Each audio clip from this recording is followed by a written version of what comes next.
ಎಲ್ರಿಗೂ ನಮಸ್ಕಾರ. Thank you so much ನೀವೆಲ್ಲರೂ ಸಪೋರ್ಟ್ ಮಾಡ್ತಾ ಇರೋದಕ್ಕೆ. I am always grateful. I am very glad. ನೀವು ಯಾವಾಗಲೂ ನನ್ನ ಜೊತೆ ನಿಂತ್ಕೊಂಡಿದ್ದೀರಾ. ನಿಮಗೆ ನನ್ನ ಹೃದಯಪೂರ್ವಕ ಧನ್ಯವಾದಗಳು. ಕೋಣ ಸಿನಿಮಾ ಬಗ್ಗೆ ಮಾತಾಡ್ತಾ ನಾನು ಪ್ರೊಡ್ಯೂಸರ್ ಆಗಿದ್ದು ಕೆಲವ್ರಿಗೆ ಇಷ್ಟ ಆಗಿಲ್ಲ ಅನ್ನೋದು ಗೊತ್ತಾಯಿತು. ಇನ್ನೂ ಮಾತಾಡ್ತಾ ಒಂದು ಹೆಣ್ಮಗಳಾಗಿ ಒಬ್ಬ ಆರ್ಟಿಸ್ಟ್ ಆಗಿ ಅವ್ರು ಪ್ರೊಡ್ಯೂಸರ್ ಆಗೋದನ್ನ ಕೆಲವು ಜನ ಸಹಿಸಲ್ಲ ಅನ್ನೋದು ಕೂಡ ಗೊತ್ತಾಯಿತು ನನಗೆ. ಹಿಂಗೆ ರಿವ್ಯೂಸ್ ಒಂದಷ್ಟು ಮಾಡ್ತಾ ಇರೋದೇ ಇದೇ ಕೆಲಸ ಅಲ್ವಾ. ಇವಾಗ ರಿವ್ಯೂಸ್ ಒಂದಷ್ಟು ನೋಡ್ತಾ ಇರ್ಬೇಕಾದ್ರೆ ಕೆಲವರು ಒಂದಷ್ಟು ಲೈನ್ಗಳು ಬರ್ದಿದ್ದಾರೆ ಅಥವಾ ಹೇಳಿದ್ದಾರೆ. ಸಿನಿಮಾ ಚೆನ್ನಾಗಿದೆ ಅಂತ ಹೇಳಿದವ್ರಿಗೆ ಧನ್ಯವಾದಗಳು. ನಿಮಗೆ ಇಷ್ಟ ಆಗಿದೆ, ನಿಮಗೆ ಖುಷಿ ಕೊಟ್ಟಿದೆ, ನನಗದು ತುಂಬಾ ನೆಮ್ಮದಿ. ಇಷ್ಟ ಆಗದೆ ಇರೋರಿಗೆ ಒಂದು ಮಾತು, ಅಥವಾ ಇದ್ರ ಬಗ್ಗೆ ಟಾಂಟ್ ಮಾಡಬೇಕು ಅಂತಾನೆ ಬರ್ದಿರೋರ್ಗೆ ಒಂದು ಮಾತು. ಫಸ್ಟ್ ಲೈನ್ ನಾನು ನೋಡಿರೋದು ಎಲ್ಲ ಬಿಗ್ ಬಾಸ್ ಅವರು ಅಂತ ಮೂರ್ ಸತಿ ಹೇಳಿ ರಿವ್ಯೂಗಳನ್ನ ಒಂದಷ್ಟು ಜನ ಮಾಡಿರುವಂಥದ್ದು. ಬಿಗ್ ಬಾಸ್ ನಲ್ಲಿ ಯಾರು ಆರ್ಟಿಸ್ಟ್ ಅಲ್ಲದೆ ಇರೋರಲ್ಲ. ಆರ್ಟಿಸ್ಟ್ ಆಗಿರೋದಕ್ಕೇನೆ ಅವ್ರು ಬಿಗ್ ಬಾಸ್ ಮನೆ ಒಳಗಡೆ ಕಾಲಿಡೋದಕ್ಕೆ ಸಾಧ್ಯ ಆಗಿತ್ತು. ಅದ್ರಲ್ಲಿ ನಾನು ಕೂಡ ಒಬ್ಳು.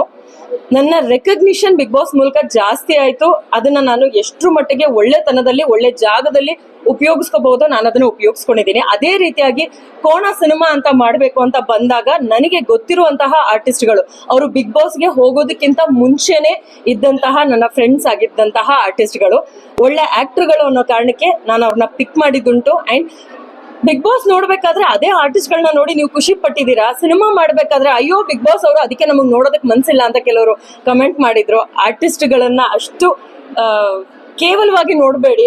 ಎಲ್ರೂ ಅವ್ರವ್ರದೇ ಆದಂತಹ ಹರ್ಡಲ್ಸ್ ನ ಕ್ರಾಸ್ ಮಾಡಿ ಬಂದು ನಿಂತಿರ್ತಾರೆ.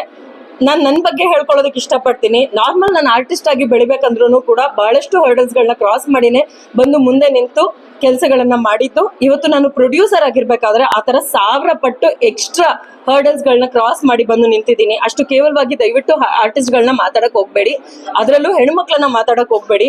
ನಿಮಗೆ 100 ರೀಸನ್ ಇರ್ಬೋದು ನಮ್ಮನ್ನ ಕೆಳಮಟ್ಟದಲ್ಲಿ ನೋಡೋದಕ್ಕೆ. ಬಟ್ ನನ್ನ ಧ್ಯೇಯ, ನಮ್ಮ ಟೀಮ್ ನ ಧ್ಯೇಯ ಒಂದು ಒಳ್ಳೆ ಸಿನಿಮಾನ ನಿಮ್ ಮುಂದೆ ಪ್ರೆಸೆಂಟ್ ಮಾಡಿರೋದಾಗಿದೆ.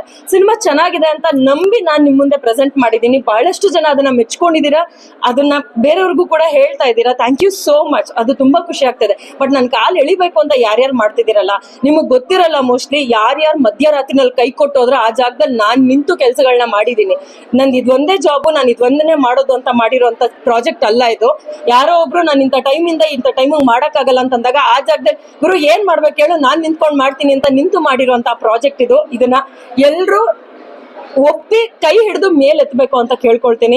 ದಯವಿಟ್ಟು ಸಿನಿಮಾ ಒಂದ್ಸತಿ ನೋಡಿ, ನಿಮ್ಗೆ ನಿಜವಾಗ್ಲೂ ಇಷ್ಟ ಆಗುತ್ತೆ. ಇಷ್ಟ ಆಗ್ಲಿಲ್ಲ ಅಂತಂದಾಗ ನೀವು ಬೈಬಹುದು, ನಾನು ಅದನ್ನ ತಗೊಳ್ತೀನಿ. ಬಟ್ ಖಂಡಿತವಾಗ್ಲೂ ನಿಮ್ಗೆ ಇಷ್ಟ ಆಗೇ ಆಗುತ್ತೆ. ಎಲ್ರಿಗೂ ಇಷ್ಟ ಆಗುವಂತ ಸಿನಿಮಾನ ನಾನು ಮಾಡಿದೀನಿ ಅಂತ ನಾನು ಇವತ್ತು ತುಂಬಾ ಧೈರ್ಯವಾಗಿ ನಿಮ್ ಮುಂದೆ ಹೇಳ್ತಾ ಇದ್ದೀನಿ. ಒಂದು ಸತಿ ನೋಡ್ಬಿಟ್ಟು ಮಾತಾಡಿ. ಅಂಡ್ ಯಾರಾದ್ರೂ ನನ್ನ ಕಾಲು ಎಳಿಬೇಕು ಅಂತ ಅನ್ಕೊಂತಾ ಇದ್ರೆ ಆರ್ಟಿಸ್ಟ್ ಆಗಿ ನೀವು ಏನ್ ಬೇಕಾದ್ರೂ ಮಾತಾಡಿ, ನಾನು ಅಕ್ಸೆಪ್ಟ್ ಮಾಡ್ಬಿಡ್ತೀನಿ. ನನಗೆ ಅದು ಕಾಮನ್ ಆಗೋಗಿದೆ. ನಾನು ಅದನ್ನ ನೋಡಿ ಸಾಕು ಆಗೋಗಿದೆ. ನನಗೆ ಅದು ಮ್ಯಾಟರ್ ಆಗಲ್ಲ.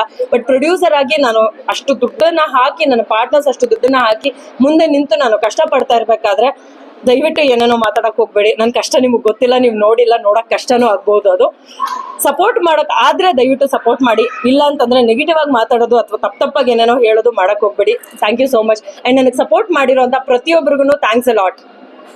Thank you.